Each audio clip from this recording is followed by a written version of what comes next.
ध्यान दो, आज के ये मान के चलो इस वाले पूरी क्लास में ना कम से कम 200-300 क्वेश्चन बोल दूंगा मैं बहुत आराम से। आवाज आ रही है पीछे तक? 200-300 क्वेश्चन तो बहुत आराम से, और एक क्वेश्चन कम से कम, एक क्वेश्चन की तो 101% गारंटी ले रहा हूं। एक क्वेश्चन तो यहां से आ ही जाएगा। हैंग हो गया दिखता है यार।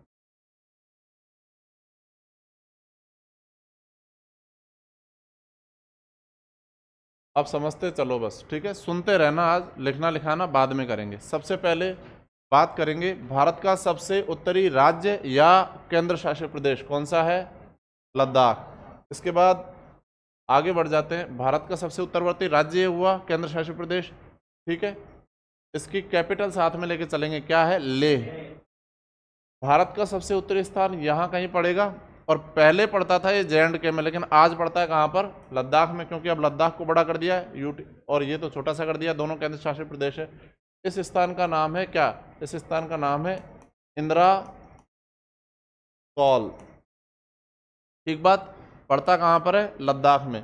अब बात करें भारत का सबसे दक्षिणतम स्थान, ये उत्तरतम है, नदन मोस्ट, तो अब देखेंगे सदन मोस्ट।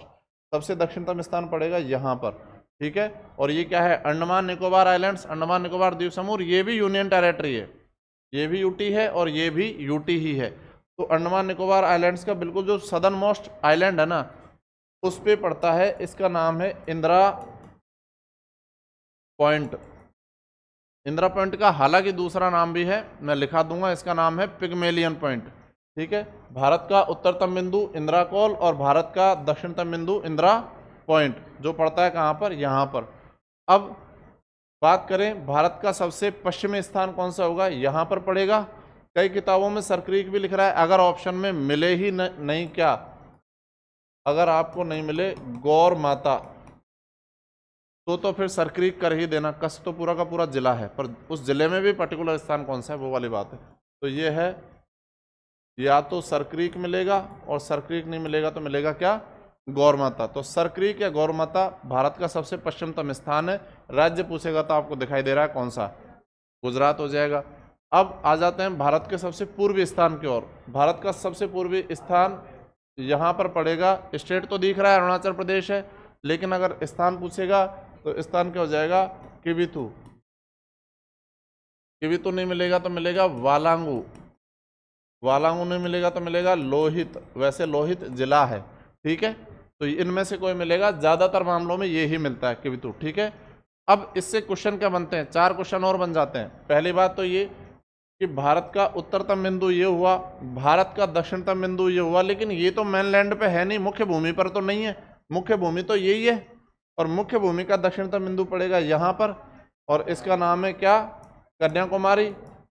और कन्याकुमारी पड़ कहाँ पर रहा है? कौन से स्टेट में? देखो, याद करने की जरूरत नहीं है, मैप में देखोगे अपने आप याद हो जाएगा। कहाँ पर पड़ रहा है? तमिलनाडु में। तो आपसे पूछ लिया जाए कि भारत के उत्तरतम बिंदु एवं भारत के दक्षिणतम बिंदु के मध्य की दूरी कितनी है? अब ये आपको दोनों बिंदु पता होना चाहिए।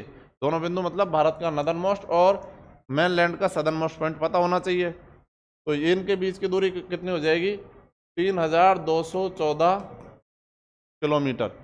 मतलब भारत की उत्तर से दक्षिण में लंबाई हो गई ना एक प्रकार से। आपसे पूछ ले गौर माता और किबिथु के बीच की क्या हो जाएगी? चौड़ाई या दूरी पूछ लेगा, तो यहाँ से लेकर यहाँ तक की जो दूरी हो जाएगी, चौड़ाई हो जाएगी, कितनी हो जाएगी? 2933, 2933। अब इससे एक चीज का आइडिया लग गया। भारत एक तरह से आयताकार है, पर बहुत ज्यादा अंतर नहीं है। ऑलमोस्ट 3000 ये हो गया, ये हो गया 3200, ठीक है। तो भारत की लंबाई चौड़ाई यूं देखोगे तो लगभग बराबर है, पूरी तरह से तो नहीं है, 200-300 किलोमीटर का अंतर है। उत्तर से दक्षिण में लंबाई हो गई ये, पूर्व से पश्चिम में चौड़ाई हो गई ये। अब इससे भी क्वेश्चन बनते हैं। इन चारों से एक और क्वेश्चन और बन के आ जाता है। हमने अक्षांश और देशांतर पढ़े, और मैंने आप लोगों को बताया था कि जब नक्शा पढ़ाऊंगा तब समझाऊंगा। समझना क्या है? समझने वाला मामला ऐसा है भाई साहब इसमें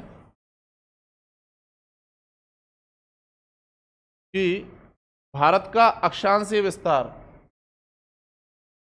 अक्षांशीय विस्तार मैंने क्या बताया था आप लोगों को? यहां से शुरू होगा, ये 0 डिग्री, यहाँ पर ये पड़ेगी कौन सी 23.5 डिग्री, और 23.5 डिग्री के बीच से ही होकर गुजरता है भारत। लेकिन भारत शुरू तो यहीं से हो जाता है, ये तो बीच में से होकर गुजर रही है 23.5 और ख़त्म हो रहा है यहाँ पर 33 डिग्री 6 मिनट पर भारत। तो ये वाली जो 8 डिग्री 4 मिनट है ना, ये किसको छूते हुए गुजरती है? कन्याकुमारी को छूते हुए गुजरती है। ये वाला जो हिस्सा देख रहे हो ना दोस्तों आप, ये और भी ज़्यादा नीचे है, 6 डिग्री 45 मिनट पे है वो, पर मेन लैंड पे यही है। तो अगर एग्जैक्टली आप देखो तो 6 डिग्री 45 मिनट से 37 डिग्री 6 मिनट हो जाता है, पर किताबों में यही लिख रहा है और हम भी ये मान लेंगे, क्योंकि ज़्यादातर किताबों में यूपीएससी इसे अलाउ कर रहा है, तो फिर ठीक है अपन भी मान लेते हैं। 8 डिग्री 4 मिनट कैसे? ये 0 degree 1 degree 2 degree 3 degree 4 degree, और यहाँ से शुरू हो गया भारत कितने डिग्री? 8 डिग्री 4 मिनट से 23.5 तक पहुँच गए, बीच में पहुँच गए, और ऊपर लास्ट में पहुँच गए तो कहाँ पर पहुँच गए?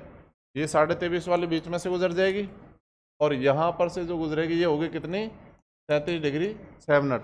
तो भारत का अक्षांश विस्तार यहाँ से लेकर और यहाँ तक ये कितना हो जाएगा? 8 4 से और 37 6। क्लियर हुआ अक्षांश विस्तार कैसे है? अब अगर हम बात करेंगे देशांतरी विस्तार की, तो देशांतरी विस्तार में मामला कैसा जाएगा? देशांतरी विस्तार हमने देखा था कुछ इस तरह से, और भारत था कौन से गोलार्ध में? पूर्वी गोलार्ध में था, भाई परसों ही पढ़ा है, पूर्वी गोलार्ध में था। तो इधर से बढ़ेंगे तो 0 डिग्री 1 डिग्री 2 डिग्री 3 डिग्री, और यहाँ पर था 68 डिग्री, ये यहाँ पर हो जाएगी 68 डिग्री। ठीक है, 68 डिग्री 7 मिनट पूर्वी देशांतर से भारत होता है शुरू, और ये 82.5 डिग्री यहाँ से होकर गुजर जाएगी, भारत के बीचों बीच से होकर। ठीक है, जिसको भारत के हमने स्थानीय प्रमाणक या मानक समय रेखा माना था, लेकिन भारत तो समाप्त नहीं हुआ यहाँ पर 5 राज्यों से होकर अब, है ना। और इसके बाद में यहाँ पर जाकर भारत खत्म हो जाएगा। 68 7 से शुरू हुआ और भारत यहाँ पर कितने पर? यहाँ पर 97 25 पर खत्म हुआ, यही तो बात हुई। तो भारत का देशांतरी विस्तार कितना हो जाएगा? 68 डिग्री 7 मिनट पूर्वी देशांतर से और 97 डिग्री 25 मिनट पूर्वी देशांतर। बात समझ में आ गई? ये वाला मामला है। तो अक्षांश और देशांतर देख लेने के बाद में और फिर आगे देख लेते हैं इसमें क्वेश्चन क्या क्या बन सकते हैं। आपसे पूछ लिया भारत में सूरज की सबसे सीधी किरणें किस राज्य में पड़ती है, तो किस राज्य में पड़नी चाहिए? क्वेश्चन को ठीक से सुनो। जो क्षेत्र भूमध्य रेखा के सबसे पास होगा, इक्वेटर के, वहां पर सबसे सीधी पड़ेगी, और भूमध्य रेखा से जितना जितना दूर जाते जाओगे ना आप, चाहे उत्तरी गोलार्ध में जाओ चाहे दक्षिण गोलार्ध में, उतनी सूरज की किरणें तिरछी पड़ेंगी। मैं ये नहीं बोल रहा हूँ सूरज उगता कहाँ पर है, सबसे पहले बात को समझना। ये भूमध्य रेखा है, ठीक है, और यहाँ पर पड़ रहा है भारत, तो सबसे सीधी किरणें कहाँ पर पड़नी चाहिए? यहाँ। अगर आपसे स्थान पूछ ले तो कौन सा? कन्याकुमारी। और सूरज की सबसे तिरछी किरणें पड़ेगी कहाँ पर? यहाँ पर, ठीक है, इंदिरा पॉइंट पे। सीधी और तिरछी की बात कर रहा हूँ। अगेन मैं दोहरा दूँ, मैं आप लोगों को ये नहीं बोल रहा हूँ कि सबसे पहले कहाँ उगता है सबसे बाद में कहाँ उगता है, वो दोनों अलग चीज़ है। तो सूरज की सबसे सीधी किरणें यहाँ पर। यह हो सकता है जो भी कोई स्थान सबसे ज़्यादा पास हो। हल्के फुल्का आपको याद रखना पड़ेगा, नागपुर कहाँ पर पड़ता है, लेह कहाँ पर पड़ता है, लखनऊ कहाँ पर पड़ता है। इनकी लोकेशन ज़रूरी नहीं है कि कोई राज्य की राजधानी उसके बीचों बीच में ही हो, राजस्थान में भी नहीं है, देख लो बीचों बीच में थोड़ी जयपुर राजस्थान के। तो हल्का सा लोकेशन। अब ज़्यादातर मामलों में कन्फ्यूजन कहाँ होता है, देखो पूछता है यहाँ पर क्या अंतर दिखाई दे रहा है, बेंगलुरु ऊपर है कि चेन्नई ऊपर है? हल्का सा अंतर है, ऊपर कौन सा पड़ जा रहा है इन दोनों में से? अगर आप देखोगे तो भाई यहाँ से एग्जैक्टली आप यूँ देख लो तो तुलनात्मक दृष्टि से हल्का सा ऊपर या उत्तर में पड़ता है बेंगलोर, और हल्का सा दक्षिण में बेंगलोर से आप कह सकते हो पड़ता है चेन्नई। तो पूछ ले ये 4 ऑप्शंस में से, निम्न 4 विकल्पों में से कौन सा क्षेत्र भूमध्य रेखा के सबसे पास पड़ेगा, या पूछ ले निम्न 4 विकल्पों में से सबसे ज़्यादा दक्षिणवर्ती स्थान कौन सा होगा, तो पता होना चाहिए हैदराबाद और अमरावती। यहाँ से पूछ लिया, यहाँ से पूछ लिया, इन तीनों में काफ़ी पूछता है, ठीक है। तो ये लोकेशन तो आपको याद रखनी पड़ेगी। मैं जो मैप दूंगा संभवतः मेरा प्रयास ये रहेगा कि उसमें से आपको स्टेट्स की जो ये है ना कैपिटल्स वो बनी हुई दूं, ताकि आपको आइडिया रहे, ताकि फिर भी यहाँ पर देखते हुए चलना। ज़रूरी नहीं कि स्टेट्स की लोकेशन याद हो आपको, साथ ही साथ में आपको ये भी याद होना चाहिए कि इनकी कैपिटल्स की लोकेशन क्या है उस एरिया में, पर्टिकुलर पूरे स्टेट में। अब ये देख लिया कि सबसे सीधी किरणें सबसे तिरछी किरणें कहाँ पर है। अब आ जाते हैं कि सूरज सबसे पहले उगता कहाँ पर है। ये तो कल ही बताया है कि सूरज पूरब में उगता है। इन सारे राज्य और यूटीज में सबसे पूर्वी राज्य कौन सा है? अरुणाचल प्रदेश। तो भारत में सबसे पहले सूर्योदय कहाँ पर होगा? अरुणाचल प्रदेश में। और सबसे पहले डूबेगा कहाँ पर सूरज? बताओ, सूरज डूबेगा कहाँ पर सबसे पहले? अरुणाचल प्रदेश में। ये चीज याद रखना कि सूरज उगेगा जहां पर सबसे पहले, अस्त भी सबसे पहले वहीं पर होगा। जहां पर सनराइज सबसे पहले हो रहा है, सनसेट भी सबसे पहले वहीं होगा। और सूर्य का उदय सबसे बाद में कहां पर होगा पूरे भारत में? जो सबसे पश्चिमी राज्य कौन सा है? गुजरात। तो सनसेट भी सबसे पहले यहाँ होगा। तो कुल मिलाकर क्या कह सकते हैं? भारत में सबसे पहले सूर्योदय एवं सूर्यास्त कहाँ पर होता है? अरुणाचल प्रदेश। और भारत में सबसे बाद में सूर्योदय एवं सूर्यास्त कहाँ पर होता है? गुजरात में या किबितु में, डिपेंड करता है ऑप्शन में वो स्थान दे रहा है कि राज्य दे रहा है, जो भी है। तो यहाँ तक का मामला समझ में आ गया। उत्तर दक्षिण पूर्व पश्चिम, लंबाई चौड़ाई, अक्षांश देशांतर, ये सब देख लिया हमने। आगे बढ़ जाते हैं।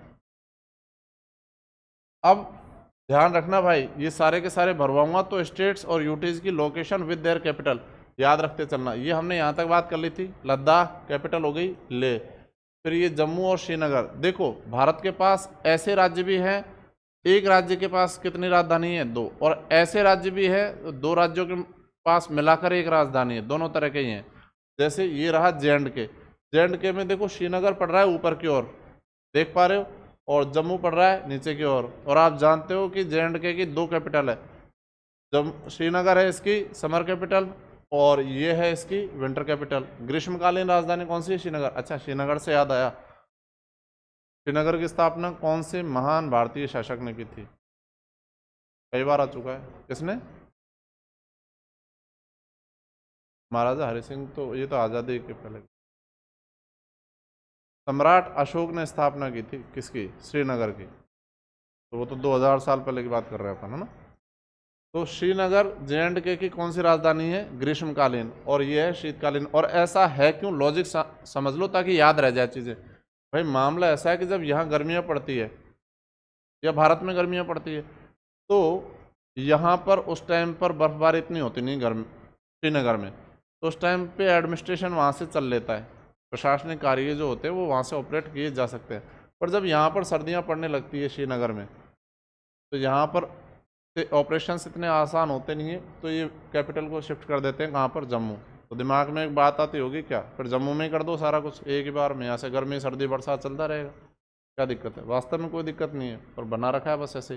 भारत सरकार की मेंटालिटी ये है कि भाई अगर ये कैपिटल रहेगी तो अटेंशन रहेगा, अटेंशन रहेगा तो कल को अगर हम कश्मीर को अलग स्टेट या यूटी का दर्जा दे देते हैं ना, तो कोई कैपिटल उसके पास पहले से रहनी चाहिए कि पहले से ही थी कैपिटल। तो यहाँ पर तो भारत सरकार की स्ट्रेटजी बहुत अलग है, उस हिसाब से सोचती है। अपन अपने हिसाब एग्जाम के हिसाब से नहीं सोचती सरकार कि 2-2 क्यों दे रखें, एक ही कर दो, हमको याद करने में दिक्कत होती है, वैसा नहीं है। ठीक है, तो ये हमने देख लिया क्या? जम्मू कश्मीर लोकेशन याद रखना। अब आ जाते हैं जम्मू कश्मीर के और लद्दाख के दोनों के दक्षिण में। अगर हम लद्दाख के दक्षिण में जाएँ तो कौन सा स्टेट आ जाता है? हिमाचल प्रदेश। हिमाचल प्रदेश की राजधानी कौन सी है? शिमला है। ठीक है, इसके बाद में हिमाचल प्रदेश, दिशाएं पहचानना सीखो। हिमाचल प्रदेश के दक्षिण पश्चिम में, दक्षिण पश्चिम, हिमाचल प्रदेश के दक्षिण पश्चिम में कौन सा आ जाता है? पंजाब। पंजाब की कैपिटल कौन सी है? चंडीगढ़। पंजाब के दक्षिण में कौन सा आ जाता है? हरियाणा। अब हरियाणा में तो कोई काला डॉट दिखाई नहीं दे रहा, क्योंकि हरियाणा की कैपिटल भी कौन सी है? चंडीगढ़ ही है। इसका मतलब जो चंडीगढ़ है वो पंजाब की भी राजधानी है और साथ ही में हरियाणा की भी राजधानी, दोनों राज्यों की संयुक्त राजधानी है। यहाँ पर 1 की 2 थी, यहाँ पर 2 की 1 राजधानी है। ठीक है, लेकिन क्वेश्चन फिर वही आ जाता है क्या कि अवस्थिति के आधार पर लोकेशन वाइज कहाँ पर पड़ता है? लोकेशन वाइज पड़ता है ये पंजाब में, याद रखना। हरियाणा में नहीं पड़ता है। कहाँ पर है? पंजाब में। और ना केवल 2 राज्यों की संयुक्त राजधानी है, चंडीगढ़ अपने आप में क्या भी है? केंद्र शासित प्रदेश भी है। तो ये चीज़ है पंजाब। पंजाब के बाद, चंडीगढ़ के बाद में अब हम आ जाते हैं न्यू दिल्ली, नई दिल्ली। नई दिल्ली की बात करें, देश की राजधानी, बताने की आवश्यकता नहीं है। 2 राज्यों से सीमा साझा करती है, जिससे एक तो हरियाणा से और एक यूपी से। वो दिखाई दे रहा है यहाँ पर। नक्शे को याद करने की कोशिश मत करना, समझते रहना, याद अपने आप हो जाएगा। अब आ जाते हैं राजस्थान। ठीक है, राजस्थान की राजधानी जयपुर। ठीक है, राजस्थान के बाद में अब भारत के तटीय राज्यों की संख्या कितनी है? 9। 5 है पश्चिमी तटीय राज्य और 4 है पूर्वी तटीय राज्य। ये पश्चिम तट पे है, ये पूर्वी तट पे है। इनका क्रम याद रखना, क्रम में ही बहुत बार पूछा जा चुका है। निम्न पश्चिमी तटीय राज्यों का सही क्रम है, जरूरी नहीं है 5 देगा, इनमें से कोई 3 दे देगा, 4 दे देगा, हो सकता है 5 दे दे। तो सीक्वेंस में याद रखना है, और सीक्वेंस भी कैसा, दोनों तरह का, उत्तर से दक्षिण वाला, दक्षिण से उत्तर वाला, तो पूरी एक चेन बन जाती है यहाँ पर ऐसे। तो बात कर लेते हैं सबसे पहले पश्चिमी तटीय राज्यों की। पश्चिमी तटीय राज्यों में सबसे प्रमुख राज्य कौन सा हो जाएगा, सबसे उत्तरवर्ती राज्य भी कौन सा हो जाएगा, गुजरात। और सबसे लंबी तटरेखा वाला राज्य, ना केवल इन पश्चिमी तटीय राज्यों में, इन पूरे के पूरे 9 राज्यों में सबसे लंबी कोस्टल लाइन अगर किसी की है तो वो किसकी है, गुजरात। आज के डेट में सबसे ज्यादा समुद्री नमक उत्पादित करने वाला राज्य भी कौन सा है, गुजरात। अपन कई बार पढ़ते हैं कच्छ की खाड़ी, ये रही कच्छ की खाड़ी। अपन कई बार पढ़ते हैं खंबात की खाड़ी, ये रही खंबात की खाड़ी।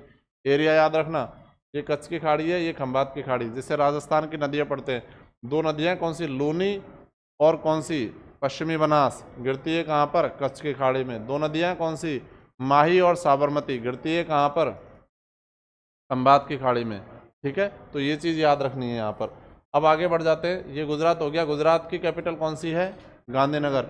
गुजरात का सबसे बड़ा शहर कौन सा है, जरूरी नहीं है कि जो सबसे बड़ा शहर होगा वो राजधानी अहमदाबाद सबसे बड़ा शहर है। साबरमती नदी है जो राजस्थान से निकलती है, 46 किलोमीटर बहती है राजस्थान में, और उसके बाद चली जाती है गुजरात में। गुजरात की मुख्य नदी है, राजस्थान के बहुत ज़्यादा काम नहीं आती। ठीक है, इधर तो गांधीनगर है और इधर है अहमदाबाद, दोनों को अलग करने का काम ही कौन सी नदी करती है, साबरमती नदी करती है। तो चाहे पूछे गुजरात कौन सी नदी, ये अहमदाबाद कौन सी नदी के किनारे बसा है, या आपसे पूछ लिया गांधीनगर कौन सी नदी के किनारे, साबरमती। तो गुजरात का सबसे बड़ा शहर कौन सा है, अहमदाबाद, लेकिन गुजरात की कैपिटल कौन सी है, गांधीनगर। इसके दक्षिण में आ जाते हैं, अभी मैं यूटीज नहीं बता रहा हूँ, स्टेट्स की बात कर रहे हैं। अगला है कौन सा, महाराष्ट्र। महाराष्ट्र की कैपिटल आप जानते ही हो कौन सी है, मुंबई। देश की आर्थिक राजधानी भी कहा जाता है।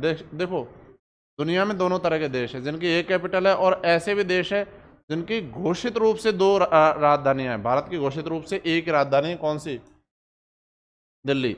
लेकिन बहुत सारे देशों में कॉन्सेप्ट चलता है कि एक तो है एडमिनिस्ट्रेटिव कैपिटल, प्रशासनिक राजधानी, और एक है कौन सी, इकोनॉमिकल कैपिटल या कॉमर्शियल कैपिटल, वाणिज्यिक व्यापारिक राजधानी।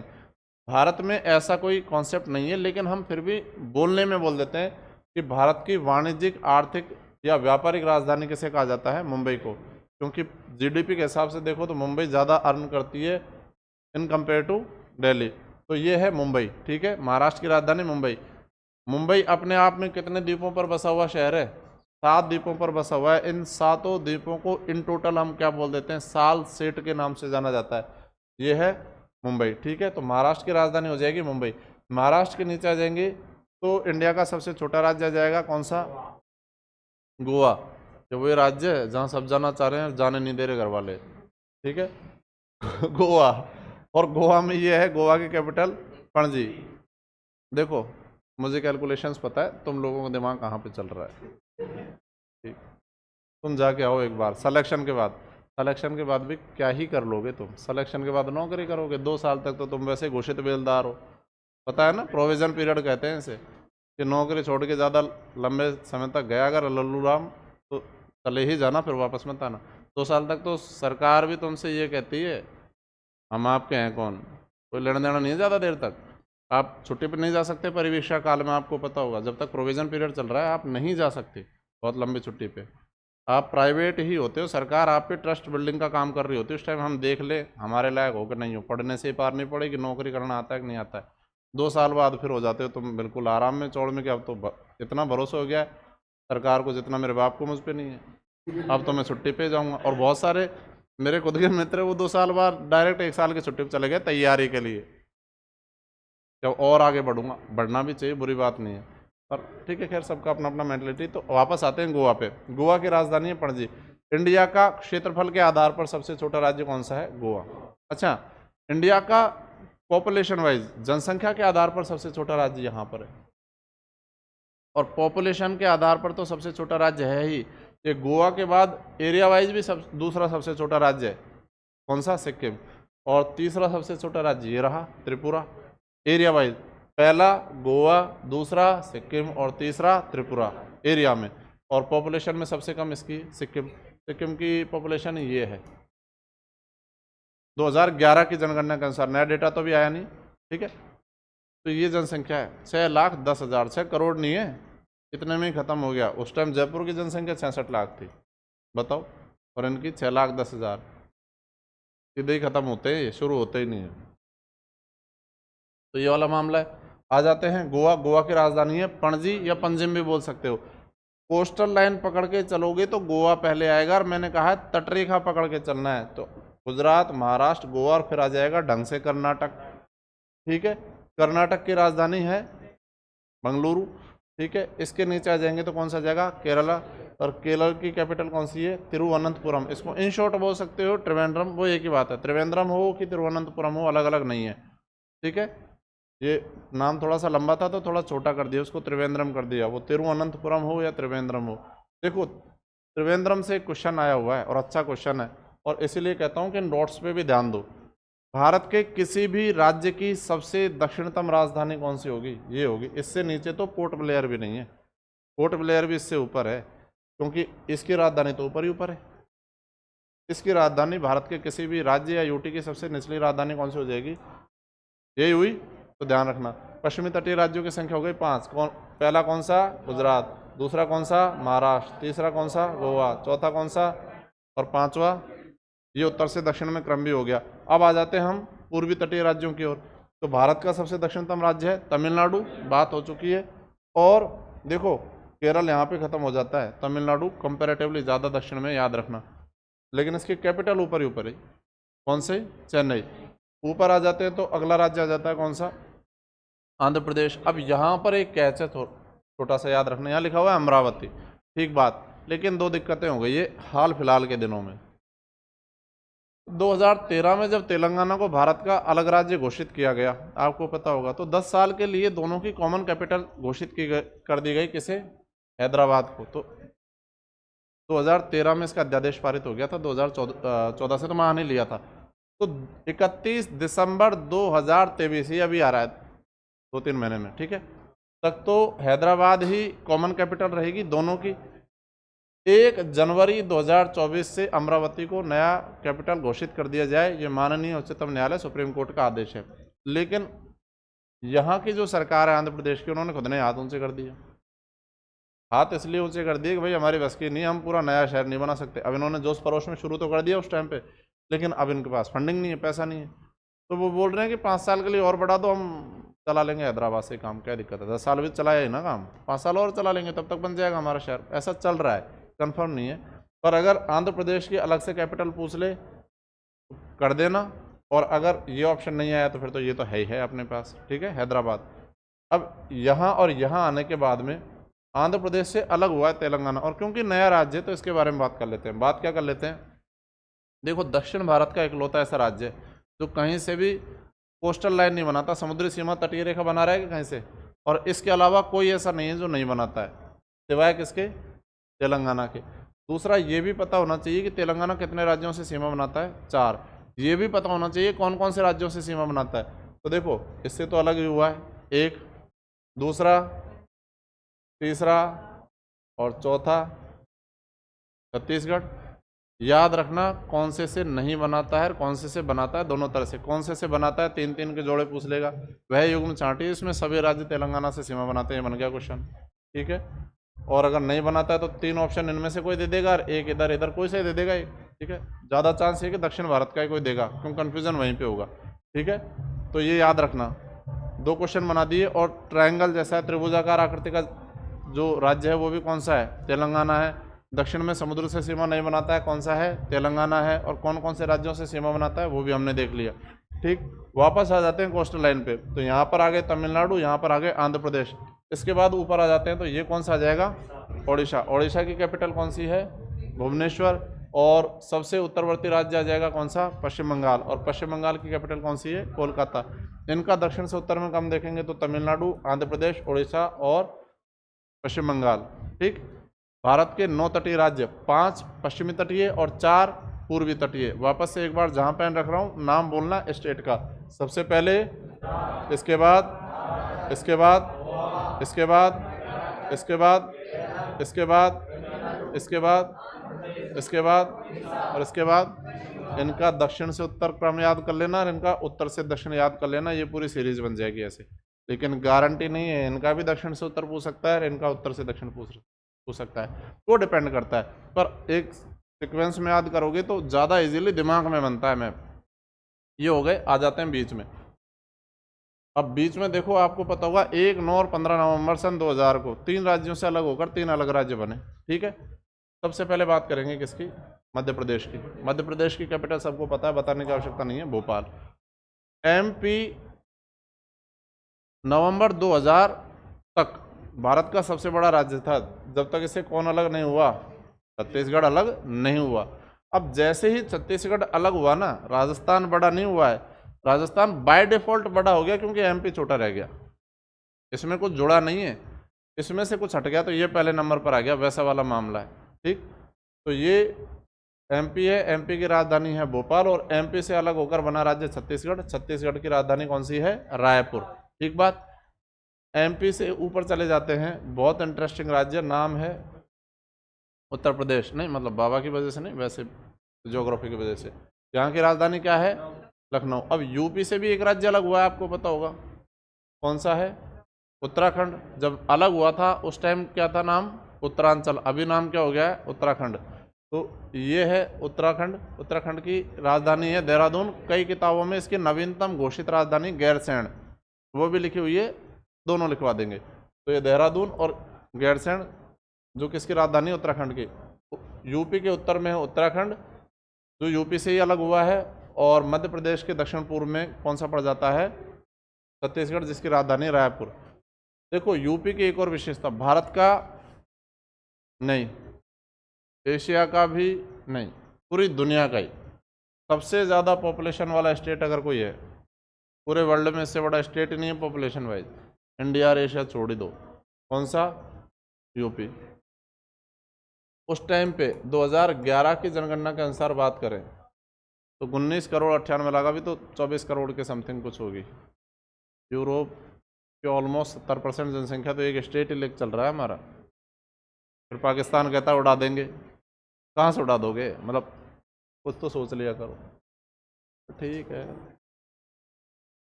कुछ ही चल रहा है उस देश में, अलग ही तरह के लोग जी रहे हैं। एलियंस देखे हैं, रोज देखते हैं टीवी पे। यूपी की एक और विशेषता है, यूपी भारत में सबसे ज़्यादा राज्यों से सीमा बनाने वाला राज्य। 8 राज्य और 1 यूटी से बॉर्डर शेयर करता है। अब अगर इनको किसी ट्रिक से पढ़ोगे, गलती करोगे, मैप में देख लो और सीक्वेंस से चलेंगे एक तरफ से। ठीक है भाई, यूपी की राजधानी सबको पता है, ये लखनऊ है। ठीक है, जनसंख्या में सबसे बड़ा राज्य है, वो भी बात ठीक है। 1 बिहार, 2 उत्तराखंड, 3 छत्तीसगढ़, 4 एमपी, 5 राज्य गिन रहा हूँ, अब यूटी नहीं गिन रहा हूँ, 6 हरियाणा, 7 देखो यहाँ गलती करोगे हिमाचल प्रदेश। ठीक है, और 8 खुद उत्तराखंड, ये तो अलग ही हुआ इससे, और 1 यूटी भी गिनोगे तो दिल्ली। ये गाजियाबाद वाला एरिया जो है ये बेसिकली दिल्ली से ही है, पर वो है यूपी में। तो 8 राज्य और 1 केंद्र शासित प्रदेशों के साथ में सबसे ज़्यादा राज्यों से सीमा बनाने वाला राज्य कौन सा है? यूपी। तो देखो ये लोग यहाँ पे भी किसके हैं? यूपी के। इन लोगों को कैसा लगता होगा, समझ में नहीं आ रहा, चारों तरफ से एमपी वालों ने घेर रखा है इनको। ठीक है, पतली इस गली में से निकल जाते हैं। तो ये हो जाता है यूपी। इससे ये अलग हुआ, इससे ये अलग हुआ। अब बढ़ जाते हैं यूपी से पूर्व दिशा की ओर, तो आ जाता है राज्य भैया लोगों का। समझते हो ना भैया लोग, ये सब जगह हैं भगवान की तरह, बिहारी बाबू। मैं लद्दाख गया था, वहाँ मिल गया, अंडमान निकोबार में मिल गया मुझे, और काम एक ही कर रहे हैं सब जगह। हालांकि बुराई नहीं करनी चाहिए, इंडिया में सबसे ज़्यादा प्रशासनिक अधिकारी भी बिहार ने दिए हैं। पढ़ने वाले होते हैं तो भी ढंग के पढ़ते हैं, और पत्थर तो फिर फोड़ते हैं ही। राजस्थान में यहाँ के मज़दूरों की मजदूरी खाने वाले लोग बिहारी हैं, कारण है उसका। राजस्थान नहीं तो मजदूर भी महाराणा प्रताप ही है। वो यहाँ ये कांटे चौराहे पे खड़े रहते हैं, सुबह सुबह देखे होंगे आप लोग, टिफिन साथ में लेके आएगा और 10:30 पौने 11 तक इंतज़ार करेगा। और अगर 350 400 रुपये दे रहे हो तो ठीक, तो बाहर में जाओ, तुम्हारा मकान नहीं बनेगा, मैं श्राप देता हूँ। कुछ ही चल रहा है। और यहाँ पे बिहारी खड़े हो जाते हैं, वो 200 रुपये में चल जाते हैं, और इनसे ज़्यादा काम कर देंगे अपने राजस्थान वालों से। राजस्थान वाले की तो अलग ही डिमांड है, वो जाने से पहले लिस्ट पकड़ाएगा, 3 बार बीड़ी पीऊँगा, 4 बार चाय पीऊँगा, 2 बार नाश्ता करूँ। तो मेहमान चल रहा है कि बेलदार चल रहा है, अलग ही फील में चलता है भाई इस चक्कर में।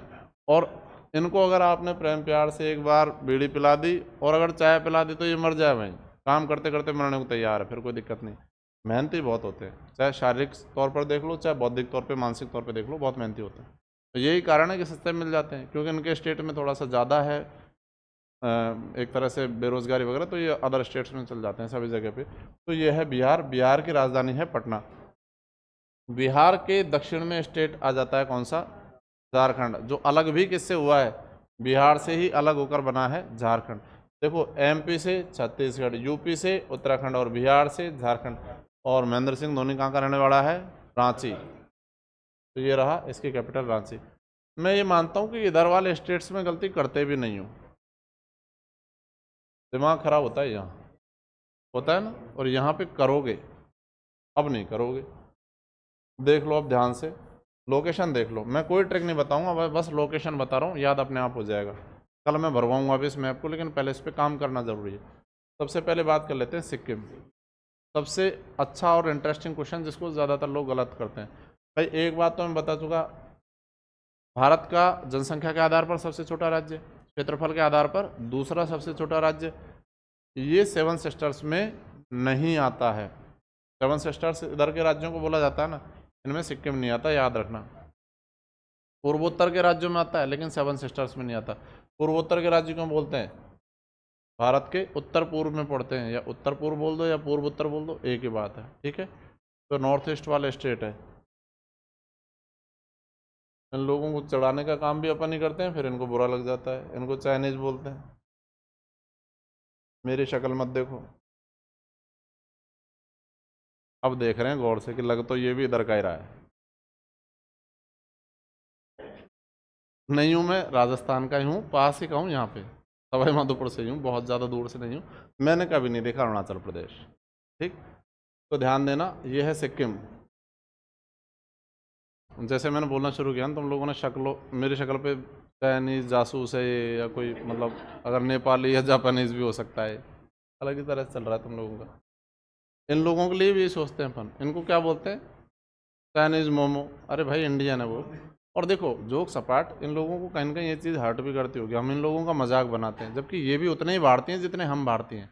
आप अगर उन लोगों पे सीधे सीधे ऐसे कमेंट करोगे तो कहीं ना कहीं लगता है ना कि यार जब तुम हमें अपना मान ही नहीं रहे हो, उससे अच्छा है हम इस देश को ना सपोर्ट करना शुरू कर दें। इन लोगों ने उतना ही, जब भी बड़े युद्ध हुए हैं उतना ही खून बहाया भाई, और भी ज़्यादा ही बहाया जितना इतना, और ये ज़्यादा राष्ट्रवादी होते हैं, ज़्यादा देशभक्त होते हैं। इस चीज़ को मैंने व्यक्तिगत तौर पे देखा है कि यहाँ के लोग ज़्यादा राष्ट्रीयता की भावना रखने वाले लोग होते हैं। तो ये आ जाएगा अरुणाचल प्रदेश। अरुणाचल प्रदेश की राजधानी कौन सी है? ईटानगर। स्टेट पकड़ के चलना। अब यहाँ से अब ये बॉर्डर पकड़ के चलेंगे, अरुणाचल प्रदेश से नीचे आएंगे तो कौन सा है? नागालैंड। नागालैंड की कैपिटल कौन सी? कोहिमा। नागालैंड से नीचे आएंगे तो कौन सा आएगा? मणिपुर। मणिपुर की कैपिटल कौन सी? इम्फाल। मणिपुर से नीचे आएंगे तो कौन सा? मिजोरम। मिजोरम की कैपिटल कौन सी? आइजोल। इसके बाद अब आप देखोगे तो यहाँ पर देखो, बांग्लादेश को अगर पहचानना हो ना, सबसे अच्छा तरीका बता रहा हूँ, ये क्या है? भारत।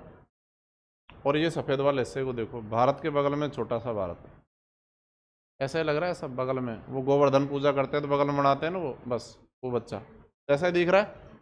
ये भारत, ये छोटा भारत, ठीक है। बांग्लादेश, बांग्लादेश के ऐसे आप अगर देखोगे तीनों ओर से घिरा हुआ है त्रिपुरा, और त्रिपुरा की राजधानी है अगरतला, ठीक। आ जाते हैं विश्व का सर्वाधिक वर्षा वाला स्थान कौन सा है? मासिनराम और चेरापूंजी, दोनों जिस स्टेट में नाम है मेघालय, और मेघालय की कैपिटल है शिलोंग। शिलोंग वही जगह है जहाँ पर, हाँ, जहाँ पर एक तो जो भारत के भूतपूर्व राष्ट्रपति थे, और मैं मानता हूँ उनका हर व्यक्ति सम्मान करता है, डॉक्टर अब्दुल कलाम, उनका देहांत यहीं पर हुआ था। एनआईटी शिलोंग में स्पीच के दौरान ही निधन हो गया था उनका, ठीक है। ऐसे 2015-16 की बात रही होगी। तो ये वाला मामला है, ये है शिलोंग।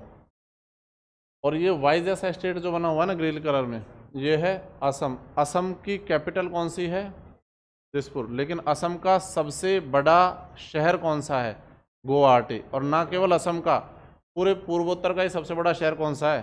गुवाहाटी। लेकिन कैपिटल नहीं है। इससे ये बात भी क्लियर हो गई, यहाँ पर भी क्लियर हो गई थी। कोई ज़रूरी नहीं है कि जो सबसे बड़ा शहर होगा वही उस राज्य की कैपिटल हो, ऐसा बिल्कुल भी ज़रूरी नहीं है। तो इसकी कैपिटल क्या है?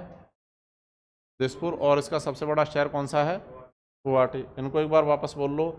मैं आपको स्टेट्स बोल देने जहाँ पे मैं क्या रख रहा हूँ, पेन रख रहा हूँ। सबसे पहले फिर फिर फिर फिर इसके बाद इसके बाद इसके बाद लोकेशन। एक आध बार अभी भराऊंगा अभी तो वो याद होते चला जाएगा धीरे धीरे। ये तो अपन ने देख लिए स्टेट्स। अब जो यूटीज बच गए उनकी बात कर लेते हैं। देखो यहाँ बात कर चुके हैं, भारत में यूटीज कितने हैं? 8 हैं। पहले 9 थे, फिर 7 हुए, फिर एक और बढ़ गया यहाँ पर, तो ये हो गया 8। अब ध्यान दोगे, एक दूसरा ये इनकी कैपिटल देख चुके हैं, तीसरा ये खुद ही कैपिटल है, 3, चौथा दिल्ली। अरविंद केजरीवाल कई बार कहते रहते हैं पूर्ण राज्य का दर्जा दे दो, अभी तक तो नहीं दिया, कल को दे देंगे तो हटा देंगे अपन, अभी तक तो ये यूटी ही है, केंद्र शासित प्रदेश ही है। 4 के बाद आ जाते हैं यहाँ पर 5, अंडमान निकोबार आइलैंड्स केंद्र शासित प्रदेश, इसकी कैपिटल क्या है? Port Blair. ठीक है। छठा है यहाँ पर लक्षद्वीप द्वीप समूह, लक्षद्वीप आइलैंड्स, जिनकी कैपिटल है कवारत्ती। कितने हो गए? 7, सॉरी 6 हो गए यहाँ पर। अब 7वें पे आ जाते हैं। 7वां बड़ा इंटरेस्टिंग है। ठीक है। कैसे इंटरेस्टिंग? आपने नाम सुना है इसका खूब, पुदुचेरी, पांडिचेरी, जो बोल दो। ठीक है। पांडिचेरी 3 स्टेट्स में एक्सपेंशन रखता है अपना, क्योंकि इसके 4 जिले हैं टोटल, जिनका विस्तार 3 राज्यों में। मुख्य पांडिचेरी तो ये रहा, दिखाई दे रहा है कहाँ पर है? तमिलनाडु में। थोड़ा सा नीचे आओ, क्या लिखा हो? काराइकल या कराईकल, ब्रैकेट में क्या लिख रहा है? पांडिचेरी। अभी हम तमिलनाडु में ही हैं। ऊपर जाओ इससे लगभग 250-300 किलोमीटर ऊपर, क्या लिख रहा होगा? यानम या यनम, याद रखना, यनम ही बैठना है। यमन देश है, यनम जिला है। इसका पांडिचेरी दिखाई दे रहा है। 2 स्टेट्स में एक्सपेंशन हो गया। छोड़ दो ईस्टर्न कोस्ट, वेस्टर्न कोस्ट पे आ जाओ, क्या लिखा हुआ है? माहे। ब्रैकेट में क्या लिख रहा है? पांडिचेरी या पुदुचेरी। तो ऐसा क्यों कर रखा है भाई? एक ही जगह टिक लेते, अंग्रेजों के टाइम से चल रहा है। कारण पुदुचेरी पांडिचेरी प्राचीन काल से, अंग्रेजों के काल से बहुत इंपॉर्टेंट रहा है, आपको पता होगा। अंग्रेजों ने अपनी महत्वपूर्ण कोठियाँ यहाँ पर बनाई। तो हुआ ये मामला कि भाई ये इधर से तो रखते थे पूरे इस वाले समुद्री क्षेत्र पर निगरानी, और इस वाले समुद्री क्षेत्र पर निगरानी रखते थे। तो पांडिचेरी भारत का वह केंद्र शासित प्रदेश है जिसका एक्सपेंशन 3 राज्यों में, कौन कौन सा? तमिलनाडु, आंध्र प्रदेश और केरल। क्लियर? जिसके 4 जिले हैं, कौन सा? एक तो खुद पांडिचेरी सिटी, काराइकल या कराईकल, यानम और माहे। ठीक। 7 केंद्र शासित प्रदेशों के बाद 8वां केंद्र शासित प्रदेश कौन सा आ जाता है? पहले 2 थे ये, एक तो दादरा एवं नागर हवेली और एक दमन एवं दीव। अब दोनों को मर्ज कर दिया है। अब दादरा एवं नागर हवेली नाम का कोई यूटी नहीं है, केवल रह गया है दमन एवं दीव। तो दमन एवं दीव की राजधानी दमन तो पड़ता है यहाँ पर, और DIEU दीव पड़ता है यहाँ पर। आपको जो नक्शा दूंगा उसमें छोटा सा आइलैंड बना हुआ दिखाई देगा यहाँ पर, दमन एवं दीव, और दमन एवं दीव की राजधानी है दमन। ये हो गए 8 केंद्र शासित प्रदेश। अब भारत के पड़ोसी देशों की बात कर लेते हैं। उससे पहले जलीय क्षेत्रों की बात कर लेते हैं। जलीय क्षेत्र तो गिनती कहीं है, तो वैसे बता देता हूँ। देखो ये क्या है? कच्छ की खाड़ी, बता दिया है। ये क्या है? खंबात की खाड़ी। और ये दोनों किसका भाग है? अरेबियन सी, अरब सागर का भाग है।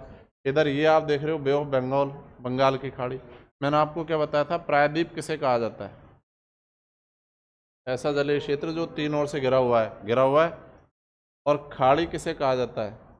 ऐसा जलीय क्षेत्र जो 3 ओर से, ये 1, ये 2, और इधर म्यांमार और थाईलैंड, तीनों ओर से स्थल से घिरा हुआ है, वो क्या कहलाता है? वो खाड़ी कहलाता है, बे कहलाता है। अंग्रेजी में बे है और गल्फ है, हिंदी में एक ही है, खाड़ी। ठीक। तो ये वाला मामला है। तो जलीय क्षेत्र ये है। नीचे की तरफ देखोगे तो यहाँ पर पाक स्टेट, पाक जलसंधि दिखाई देगी आपको। ठीक है। जलसंधि क्या होती है वो मैं बता चुका हूँ और बाद में बता दूंगा।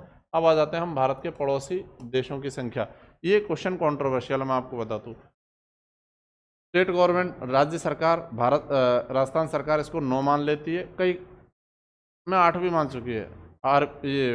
RPS से इसको मान चुकी है कितने? 8, और RMSS भी मान चुकी है 9। वो मालदीव को भी गिनते हैं। लेकिन जब हम बात करते हैं UPSC की, तो UPSC गिनता है 8। मैं 9 के 9 बता दूंगा ताकि आपको कन्फ्यूजन न रहे। जिम्मेदारी नहीं लूंगा, डिपेंड करेगा आप एग्जाम कौन सा दे रहे हो। अगर पूछता है भारत के पड़ोसी देश, अब इन पड़ोसी देशों में से चाहे वो 8 हो कि 9 हो, स्थलीय सीमा बनाने वाले पड़ोसी देशों की संख्या कितना है? 7। देख लेते हैं कौन कौन से। यहाँ से क्वेश्चन आया तो गलत ही करोगे अगर ये ठीक से नहीं सुना। और सबसे पहले देखो, पहला प्यार ही होता है, वो जानते हो, वही जो चौथी क्लास में हुआ था।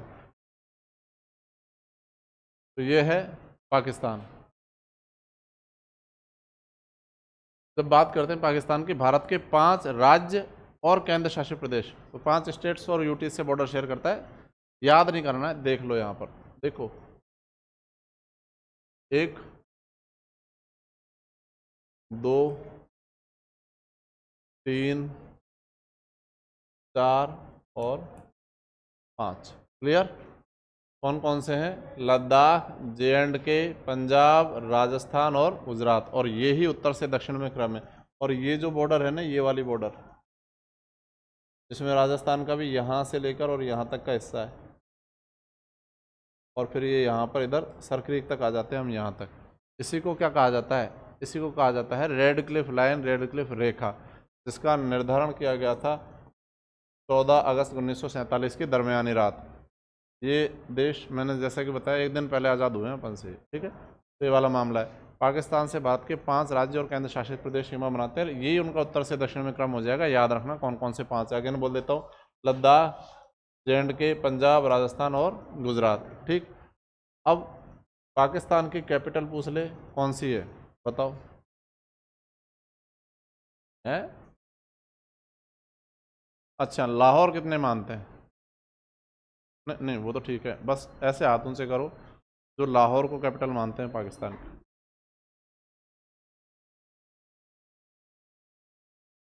जो इस्लामाबाद को कैपिटल मानते हैं पाकिस्तान की। एक आवाज़ तो ज़्यादा आ रही थी। एक व्यक्ति विशुद्ध रूप से मानता है। ऐसे कितने जो कराची को कैपिटल मानते हैं? 1 2 3 3.5 पौने 4। इतने इतने साथों से कर रहे हो।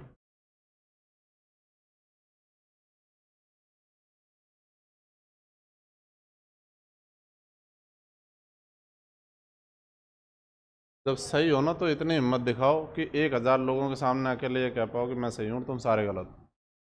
सही तो सही, उसमें क्या है? इस्लामाबाद ही इसकी कैपिटल। लेकिन वही सुना है ना डायलॉग, लाहौर कराची ले लेंगे, तो फिर वो दिमाग में बैठ गया, लाहौर कराची वही ज़्यादा इंपॉर्टेंट लग रहे हैं। तो वो भी ले लेंगे, ये भी ले लेंगे, वो कोई बात नहीं है। पर मतलब ठीक है, कुल मिला कैपिटल इस्लामाबाद ही रहेगी। इधर की तरफ अब दूसरा आ जाता है, कौन सा? अफगानिस्तान। कैपिटल सबको पता है, काबुल। भारत का देखो, एक यहाँ और दूसरी ये एक छोटी सी लाइन यहाँ पर, यहाँ से और यहाँ तक, ठीक है। इतना सा हिस्सा भारत का बॉर्डर शेयर करता है किससे? अफगानिस्तान से। ये बीच का कॉरिडोर आ रहा है, ये यहाँ से ऊपर तो ताजिकिस्तान हो गया, और ये इधर पाकिस्तान हो गया, और ये बीच में से यहाँ से लेकर यहाँ तक वाला जो हिस्सा है ना, यही भारत सीमा साझा करता है किससे? अफगानिस्तान। भारत सबसे छोटी अंतर्राष्ट्रीय सीमा साझा ही किसके साथ करता है? अफगानिस्तान के साथ। अब कितनी करता है? अलग अलग डेटा है। ये 102, 105, 106, 112, 113 और 117 सब सही है, और सारे के सारे गलत है। क्यों है गलत वो भी समझ लो। तो हिस्सा ऐसे बॉर्डर शेयर करता है, क्या वास्तविकता में वो हमारे पास है क्या? ये हिस्सा हमारे पास है क्या? पर हम नक्शे में दिखाते हैं। ये पूरा कश्मीर भी हमारे पास नहीं है आज की डेट में, पर हम दिखाते हैं। तो क्या दिखाना सही गलत है? सही है। कारण है क्योंकि अगर जिस हिस्से को हम क्लेम करते हैं, तो हम तो कम से कम उसे अपना मानना दिखाना शुरू करें।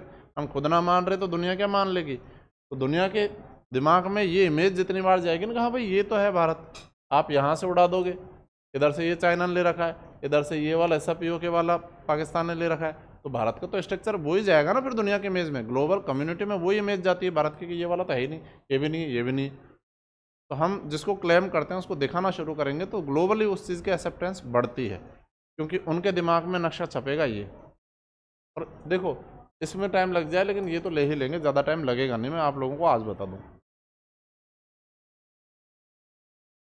दुनिया का सबसे ऊंचा बैटलफील्ड है कौन सा? सियाचिन। युद्ध का मैदान सबसे ऊंचा यहाँ पर, जिसके नियर बाई जो हवाई अड्डा है, दौलत बेग ओल्डी के नाम से, ठीक है, तो यहाँ पर है। और पाकिस्तान वालों ने अपनी एक पूरी रेजिमेंट का नाम रखा हुआ है सियाचिन। तो इनका भरोसा नहीं, ये लाहौर को दिल्ली बोल दें, उससे क्या फ़र्क पड़ रहा है, उससे दिल्ली लाहौर में थोड़ी आ जाएगी। ठीक, तो ये यहाँ पर हो जाएगा अपना अफ़गानिस्तान। अफ़गानिस्तान सबसे छोटी सीमा बनाता है। पाकिस्तान और भारत के बीच की ये जो अंतर्राष्ट्रीय रेखा है, इसको रेड क्लिफ लाइन के नाम से जाना जाता है। 33-10 और 33-25 ये लंबाई है रेड क्लिफ रेखा की। ये डूरंड रेखा है। डूरंड रेखा का असल विस्तार जो था वो 1947 से पहले तो भारत और अफगानिस्तान के बीच में था, क्योंकि पाकिस्तान नाम का कोई देश था नहीं। लेकिन जब पाकिस्तान अलग हुआ तो अब इसका इतना सा विस्तार तो भारत और अफगानिस्तान के बीच में, लेकिन इसका अधिकांश एक्सपेंशन जो है ना ये वाला, ये किसके बीच में, पाकिस्तान और अफगानिस्तान। तो डूरंड रेखा कौन से दो देशों के बीच में है, पाकिस्तान और अफगानिस्तान। ऑप्शन में अगर पाकिस्तान अफगानिस्तान, पाकिस्तान भारत, अफगानिस्तान भारत आया है तो क्वेश्चन कॉन्ट्रोवर्शियल हो जाता है, क्योंकि अफगानिस्तान और भारत के बीच में भी है थोड़ी बहुत तो ये। पर हाँ, आज़ादी से पहले इसका जो वास्तविकता थी वो ये थी कि भारत और अफगानिस्तान के बीच में था। इसको डूरंड रेखा बोल देते हैं। इधर के दोनों पड़ोसी हो गए। अब आ जाते हैं यहाँ पे ध्यान देना, इंटरेस्टिंग है, क्वेश्चन बहुत आ रहे हैं इन दिनों। ये नया प्यार है ना हमारा, ठीक, ये पुराना प्यार जहाँ पर, और बिल्कुल बॉर्डर पकड़ के चल रहे थे। देखो जहाँ से ये खत्म हुआ अफगानिस्तान, वहीं से शुरू हो गया इधर से चाइना, और ये लाइन देख रही है यहाँ पर, यहाँ तक क्या है, चाइना ही है। चाइना का ये वाला हिस्सा क्या है, तिब्बत। भाई चाइना वैसे भी एरिया वाइज दुनिया का तीसरा सबसे बड़ा देश है क्षेत्रफल के आधार पर। पहला कौन सा, रशिया, दूसरा कौन सा, कनाडा, और तीसरा चाइना। तो अब चाइना की बात करते हैं। इस वाले एरिया में चाइना की पॉपुलेशन तो बहुत ज़्यादा निवास करती नहीं है, लेकिन क्लेम फिर भी करता रहता है। दुनिया का सबसे ज़्यादा देशों से सीमा बनाने वाला देश कौन है, चीन। कितने देशों से, और दुनिया में सबसे ज़्यादा देशों से सीमा विवाद भी कौन से देश का चल रहा है, चीन का। और कितने देशों से चल रहा है, जिनके साथ बॉर्डर नहीं बना रखी उनसे विवाद चल रहा है इसका, उनके साथ जलीय विवाद चल रहा है। ये पानी हमारा है, पूरे दक्षिणी चीन सागर पे क्लेम करता है, पता होगा आपको, साउथ चाइना सी हमारा ये, ठीक है। तो ये वाला मामला। ऐसे तो अगर नाम के आधार पे जाओगे तो हिंद महासागर, फिर पूरा हिंद महासागर ही हमारा हुआ, ऐसे तो नाम ही हमारा है, तो वो कोई सेंस नहीं बनाता उस चीज़ का। देख लेते हैं चाइना को। तो यहाँ से देखो, चाइना एक तो किससे सीमा बना रहा है, चाइना से कौन कौन सा, लद्दाख बनाता है 1, हिमाचल बनाता है 2, उत्तराखंड बनाता है 3, बीच में कोई देश आ गया छोड़ दो, इसके बाद में सिक्किम बनाता है 4, फिर कोई देश आया छोड़ दो, और अरुणाचल बनाता है 5। भारत के 5 राज्य सीमा बनाते हैं किससे, चाइना से। वापस बोलो, सबसे पहले कौन सा, लद्दाख, इसके बाद कौन सा, हिमाचल, इसके बाद कौन सा, इसके बाद कौन सा, और इसके बाद कौन सा, ये वाला। देखो यहाँ ये जो लाइन है इसको तो बोलते हैं LOC, लाइन ऑफ कंट्रोल, लेकिन इस वाली लाइन को बोलते हैं LAC, line of actual control. China के साथ जो हमारे बॉर्डर है उस पर डिस्प्यूट बहुत ज़्यादा है, आपको पता होगा। जैसे आपने देखा होगा 2019 में एक स्टैंड ऑफ हो गया था हम लोगों के बीच में, इंडिया और चाइना के बीच में, वो हुआ एग्जैक्टली यहाँ पर। इस झील का नाम सबने सुना है अब तो, कम से कम नाम है पेंगोंग सो। पेंगोंग सो पे तो यहाँ पे स्टैंड ऑफ हुआ था। तो इसका एक हिस्सा तो आता है भारत में और एक हिस्सा आता है कहाँ पर, चाइना में। इसी वजह से लेके स्टैंड ऑफ हुआ था, ठीक है।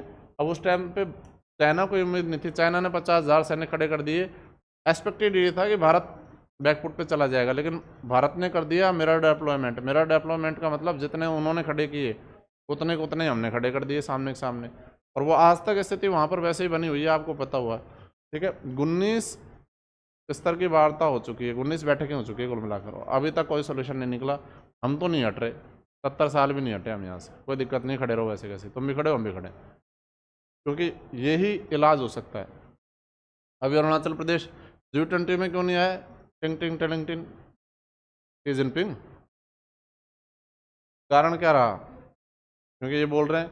अभी चाइना ने 3-4 दिन पहले नया मैप जारी किया, इसमें रशिया का हिस्सा भी अपना बता दिया, ये अरुणाचल को भी अपना बता रहे हैं। इसमें अरुणाचल को क्या बोलते हैं, साउथ तिब्बत बोल रहे हैं, इसका बड़ा हिस्सा भी अपना बता दिया। तुम्हारे नक्शे में बता देने से थोड़ी हो जाएगा, क्योंकि कारण ये है कि जब भी यहाँ पर भारत के प्रधानमंत्री, राष्ट्रपति या कोई बड़ा मंत्री जाता है तो सबसे पहले ऑब्जेक्शन करता है चाइना कि नहीं ये तो तुम तिब्बत में कैसे आ रहे हो, अरे हमारा राज्य है, हमारे जहाँ मर्जी पड़े, जब मर्जी पड़े, जितनी बार मर्जी पड़े उतनी बार आएंगे यहाँ पे, तुमसे थोड़ी ना पूछ लेंगे तुम कौन हो। ये वाला मामला, इसलिए चिढ़ते हैं, इसलिए वो आया नहीं आया, कोई दिक्कत नहीं है।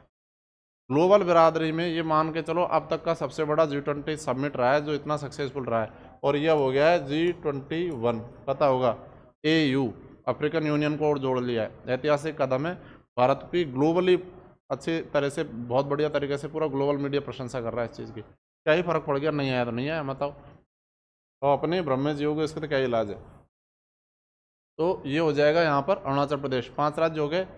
चाइना के साथ LAC है, और भारत और चाइना की सीमा को बोला जाता है मैकमोहन लाइन। इसकी एग्जैक्ट लंबाई जो भी बता रहा है गलत बता रहा है, क्योंकि जब हमारा है ही इस पे डिस्प्यूट कौन सा किसका और कौन सा किसका, तो इसकी हमेशा मैं लिखाता हूँ तो लगभग लिखाता हूँ कितने किलोमीटर, 3600 किलोमीटर। ये तीसरा पड़ोसी हो गया। 8 की बात की थी हमने, 1, 2 और 3। अच्छा, इसकी कैपिटल ये, चाइना कैपिटल बता दो, बीजिंग। और कितने हैं जो बीजिंग मानते हैं, कितने हैं जो शंघाई मानते हैं, कितने हैं जो मानते ही नहीं हैं। हमारी तरफ से कुछ ही हो। ये देश की सरकारें निर्दलियों से डरती है, क्योंकि ये होते हैं बिन पैंदे के लोटे, किधर भी गुड़क जाते हैं, इधर उधर। इसकी राजधानी बीजिंग ही है। बीजिंग का पुराना नाम था पेकिंग, ठीक है, याद रखना। 3 देश हो गए, चौथे देश के साथ आ जाते हैं। चौथा देश रहा ये नेपाल। नेपाल भी भारत के कितने राज्यों से, भारत भी नेपाल कितने राज्यों से, 5 राज्यों से। देखो, और याद मत करो, देख लो, वो ज़्यादा ज़रूरी है। पहला उत्तराखंड, दूसरा यूपी, तीसरा, बहुत सारे लोगों को सरप्राइज हो रहा है, अच्छा यूपी से नेपाल चले जाते हैं। यूपी वाले नेपाल चले नहीं जाते, नहीं इतनी देर तो सब्जी खरीदने चले जाते हैं, कमरे से बाहर गए आप, नेपाल में हो, यहाँ पे आ जाओ आप यूपी में। और ओपन बॉर्डर खुला हुआ है, ऐसा नहीं है कि कोई तारबंदी हो, कुछ नहीं है, ओपन बॉर्डर है, आ जा सकते हो। ये सुबह काम करने आते हैं, शाम को चले जाते हैं, यहाँ पे मजदूरी करके, कोई दिक्कत नहीं। चौथा कौन सा, वेस्ट बंगाल, और 5वां कौन सा, सिक्किम। वापस बोलो, सबसे पहले उत्तराखंड, उसके बाद यूपी, उसके बाद बिहार, उसके बाद वेस्ट बंगाल, और अंत में 5 राज्य सीमा बनाते हैं। ये रहा नेपाल। नेपाल की राजधानी का नाम है काठमांडू, ठीक है। सार्क सम्मेलन यहीं पे हुआ करते थे। भारत ने सारा काम ही खत्म कर दिया, क्योंकि पाकिस्तान हम जाएंगे नहीं, और भारत के बिना सार्क सम्मेलन होगा नहीं, बंद ही पड़ा है। पढ़ा होगा ना सार्क को आपने, सार्क का मुख्यालय काठमांडू। अगला देश आ जाता है भूटान। इंडिया का बहुत ज़्यादा फ्रेंडली कंट्री है, मित्र मुल्क है, और बहुत अच्छे संबंध है भारत। कितने अच्छे संबंध है ये मैं ऐसे बता दूं आपको। 1948 भारत आज़ाद हुआ, उससे अगले ही साल एक ट्रीटी, एक संधि हुई थी दोनों के बीच में, और वो संधि से बॉन्डिंग समझ सकते हो दोनों देशों की। उस संधि में लिखा हुआ है कि कल को अगर भूटान पे हमला होता है तो वो किस पे हमला माना जाएगा, भारत पे। बॉन्डिंग समझ रहे हो। और अगर भारत पे हमला होता है तो किस पे हमला माना जाएगा, भूटान पे। और भारत पे इतना भरोसा करता है भूटान कि इन्होंने अपनी कोई आर्मी ही नहीं रखी हुई है, जरूरत नहीं है हमें, कोई बिग ब्रदर टाइप मामला, ठीक है। तो ये है, आपको पता होगा डोकलाम विवाद हुआ था। डोकलाम भारत में है ही नहीं, डोकलाम पड़ता है यहाँ पर भूटान में। उस संधि में ये लिखा हुआ था 1948 में कि अगर भूटान लिखित रूप से मदद मांगता है या मौखिक रूप से भी मदद मांगता है, अगर कोई दिक्कत होती है तो भारत वहाँ पर पहुँचेगा। यहाँ पर चाइना की आर्मी ने आकर छोटे मोटे अस्थायी कैंप बनाने शुरू कर दिए, ये क्लेम करके कि ये ज़मीन हमारी, जबकि वास्तविकता में ज़मीन किसकी थी, वो भूटान की, ठीक है। तो पहले इन्होंने मना किया, नहीं माने, इन्होंने इंडियन आर्मी को बुलाया है। इंडियन आर्मी यहाँ पे पहुँची है, और इंडियन आर्मी ने पहुँच के इनको पीछे भी हटाया, आपको पता होगा, गोलगप्पे, ठीक है। और ये पीछे हटे हैं, और आज तक यहाँ पर भी इंडियन आर्मी है, अभी भी है। हम यहाँ पर भी हैं, यहाँ पर भी है, यहाँ पर भी हम मार पा रहे हैं हम, ठीक। तो ये वाला मामला है।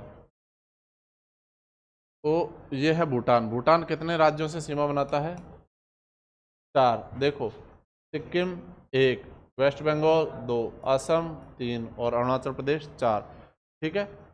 और भूटान की राजधानी का नाम है थिम्फू, ठीक है। वैसे भूटान को बोला जाता है लैंड ऑफ थंडरबोल्ट, तड़ित झंझाओं का देश, बिजलियां चमकती है। पहाड़ी देश है और छोटा सा देश है, ठीक है। और पूरे एशिया में सबसे कम कार्बन उत्सर्जित करने वाला देश है, पूरे एशिया में। पॉल्यूशन बहुत बहुत ना के बराबर है, और जितना कार्बन यहाँ से उत्सर्जित किया जाता है उतना ऑब्जर्व कर लिया जाता है, इतनी हरियाली है पेड़ पौधों के द्वारा। तो बहुत साफ़ सुथरा देश है क्लाइमेट के हिसाब से, और ज़्यादा लोगों को अलाउ भी नहीं करता है घूमने के लिए। अगर और कोई व्यक्ति जाएगा आउट ऑफ इंडिया का, पर नाइट का चार्ज केवल भूटान में स्टे लेने का, ये तो सरकार ले रही है, $200।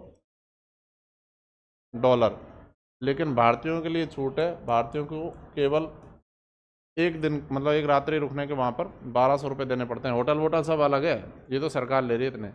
इनको कितने देने पड़ रहे हैं? अभी देख लो, डॉलर चल रहा है 80-82 रुपये के आसपास, 14-15 हज़ार रुपये के आसपास, तो इनको वैसे देना है।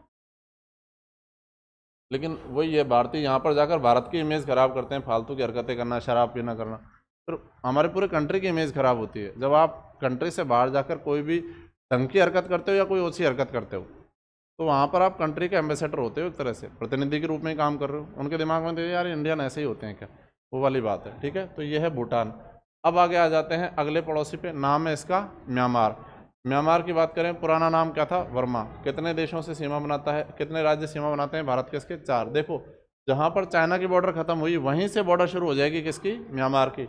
तो ये 1 अरुणाचल, 2 नागालैंड, 3 मणिपुर और 4 मिजोरम, ये 4 राज्यों से सीमा बनाते हैं। कोई स्पेसिफिक नाम नहीं है, ज़रूरी नहीं है कि हर देश के साथ जो बॉर्डर बन रही है उसका नाम ही हो, कोई नाम नहीं है इसका। ठीक है, इसका भी कोई नाम नहीं है, इसका भी कोई नाम नहीं है। तो ये वाला मामला है, क्लियर हो गया। ये हो जाता है म्यांमार। अब आ जाता है कौन सा? बांग्लादेश। भारत की सबसे लंबी बॉर्डर, भाई सबसे छोटी तो बनाता है किससे? अफगानिस्तान से। और सबसे लंबी सीमा भारत किसके साथ बनाता है? बांग्लादेश। कितनी बनाते हैं हम? 4096 किलोमीटर के साथ सबसे लंबी। लग नहीं रही है लेकिन आड़ी टेढ़ी इस वजह से नहीं लग रही है, सबसे लंबी सीमा हम इन्हीं के साथ बनाते हैं। ठीक है, तो कौन कौन से राज्य सीमा बनाते हैं देख लो। सबसे पहले पश्चिम बंगाल 1, इसके बाद में यहाँ पर आप देखोगे असम 2, इसके बाद मेघालय 3। अब देखो असम 2 बार बना रहा है, प्रदेश तो एक ही गिनेंगे, पर इससे क्वेश्चन अलग बन जाता है। वह एकमात्र भारतीय राज्य जो बांग्लादेश से कितनी बार सीमा बनाता है? 2 बार। आंसर क्या हो गया? अगला राज्य कौन सा आ गया? त्रिपुरा। एक और क्वेश्चन बनता है, एकमात्र भारतीय राज्य जो तीनों ही ओर से बांग्लादेश से घिरा हुआ है, नाम क्या है? त्रिपुरा। और ये हो जाएगा 5वां राज्य मिजोरम। बंगाल, असम, मेघालय, त्रिपुरा और मिजोरम, ये 5 राज्य हो गए जो सीमा बनाते हैं किसके साथ में? वेस्ट बंगाल। और बांग्लादेश की राजधानी का नाम है, सब जानते हैं इसकी राजधानी का नाम, ढाका। ठीक है, ये 7 तो हो गए स्थलीय सीमा बनाने वाला पड़ोसी। लेकिन एक बात तो मानोगे, घर के सामने वाला पड़ोसी होता है। घर के सामने वाला घर ये तो पड़ोसी ही हुआ, जरूरी थोड़ी दीवार से दीवार लगे। तो इधर है लंका, तो यहाँ पर ध्यान दोगे, ये है श्रीलंका। श्रीलंका की कैपिटल है 2। पहले एक ही थी, फिर एक दिन ये बैठे थे ऐसे ही, फिर इन्हें लगा कि चलो कैपिटल बना देते हैं, इन्होंने बना ली। यही हुआ है, वास्तविकता है। ये एक कैपिटल है इनकी, इसका नाम सबने सुना है, कोलंबो। इनका सबसे बड़ा शहर भी यही है। ठीक है, ये है इनकी इकोनॉमिकल कैपिटल, आर्थिक राजधानी। और इनकी प्रशासनिक राजधानी ऐसी लगती है, जयपुर के आसपास के गांव का नाम लगता है, ये नाम है।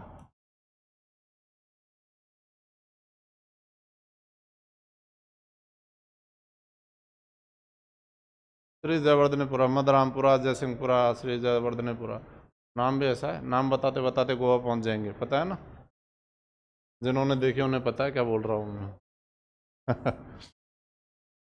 तो ये श्री जयवर्धनेपुरा। तो अगर कभी भी एक कैपिटल पूछे तो हमेशा प्रशासनिक की बतानी है आपको, एडमिनिस्ट्रेटिव कैपिटल ही बतानी है। तो इसकी एडमिनिस्ट्रेटिव कैपिटल क्या है? ये हो गए 8 देश। और अगर 9वां पूछ ले तो इसमें दिखा नहीं रखा, यहाँ पर है मालदीव्स। और मालदीव्स की कैपिटल क्या है?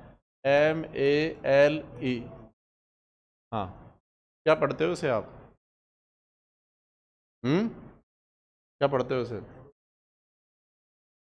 नहीं नहीं, पुरुष तो पढ़ते हो। प्रोनाउंसिएशन क्या है इसका? मेल। मैं भी मेल ही पढ़ता हूँ, लेकिन जब इसके कैपिटल के तौर पे पढ़ो तो इसे पढ़ना माले। भाई मज़े ले रहे हैं अंग्रेज, इसको जब मर्जी पढ़े जब माले पढ़ लो, जब मर्जी पढ़े जब मेल पढ़ लो।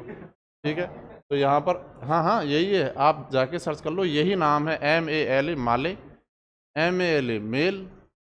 मतलब ऐसे ही बनाया जा रहा है क्या हमें? तो कुछ हम बोल देंगे जो हो जाएगा, क्योंकि हम अंग्रेज, हमने बनाई है भाषा वैसा। ठीक है, तो ये हो गए भारत के पड़ोसी देश, और उनसे भारत के कौन कौन से राज्य सीमा बनाते हैं, जो बनाते हैं। तो अच्छा, भारत की आप बात करोगे स्थलीय सीमा की लंबाई, तो यहाँ से शुरू होगी स्थलीय सीमा और यहाँ पर आकर समाप्त हो जाएगी। भारत की स्थलीय सीमा की लंबाई हो जाएगी कितनी? 15,200 किलोमीटर। कई जगह 15,201 भी लिखी हुई, इट्स ओके, कोई दिक्कत नहीं चलता है। और भारत की जलीय सीमा की मुख्य भूमि की तटरेखा, ये है मेनलैंड। मुख्य भूमि की तटरेखा की लंबाई कितनी है? यहाँ पर लिख देते हैं, ये है 6100 किलोमीटर, लेकिन केवल मेनलैंड बोल रहा हूँ मैं। अगर आप इसमें इनके तटों की लंबाई भी जोड़ दो, इनके तटों की लंबाई भी जोड़ दो, और भी छोटे मोटे द्वीप है यहाँ पर इनके तटों की लंबाई भी जोड़ दो, तो भारत की तटीय सीमा की लंबाई हो गई 7516.6 किलोमीटर। मोटे मोटे तौर पर अगर याद रखो तो 7500 किलोमीटर। और इसी के साथ में भारत पूरे हिंद महासागर में सबसे लंबी तटरेखा वाला देश बन के आ जाता है। ये अपन लोगों को कितना अजीब लगता है ना, अपन रहते हैं राजस्थान में, हमको लगता है नहीं भारत का समुद्र से कोई लेना देना भी है, क्योंकि अपन ने देखा नहीं। जिन्होंने नहीं देखा उनको तो बिल्कुल ही ऐसा लगता है कि भारत समुद्र क्या ही बात कर रहे हो, हम तो यहीं से बाहर नहीं जा पा रहे अभी। मतलब जाना तो बहुत चाह रहे हैं, जा नहीं पा रहे। हाँ, नौकरी लगने के बाद मैं वर्ल्ड टूर पे जाऊंगा, क्योंकि नौकरी लगते ही मेरे पहले महीने की तनख्वाह 20 करोड़ रुपए आएगी ना, तो फिर मैं वर्ल्ड टूर पे जाऊंगा। मैं आपको घोषित रूप से बता दूं, 2 साल के लिए आपकी जो तनख्वाह आएगी वो आएगी बमुश्किल 14 से 18 हज़ार रुपये के बीच में। 2 साल तक इसी उस पर बेलदारी करनी, 14 से 18 के बीच में यही आती है। थोड़े बढ़िया नौकरी पर चले गए तो 22,500 22,600 रुपये के आसपास आती है। और ज़्यादा बढ़िया आप चले गए तो 34,000 रुपये के आसपास आती है प्रोविज़न पीरियड में। उसके बाद में जाके फिर देखो, एक तो होती है इनकम और एक होती है इनकम जो ऊपर की होती है। ऊपर की इनकम बहुत होती है, डिपार्टमेंट पे डिपेंड करता है। तो ये वाला मामला, अब एक काम करेंगे 5 मिनट के लिए, टाइम ज़्यादा हो गया, एक काम करेंगे 5 मिनट के लिए। मामला ऐसा है, कल ही करेंगे।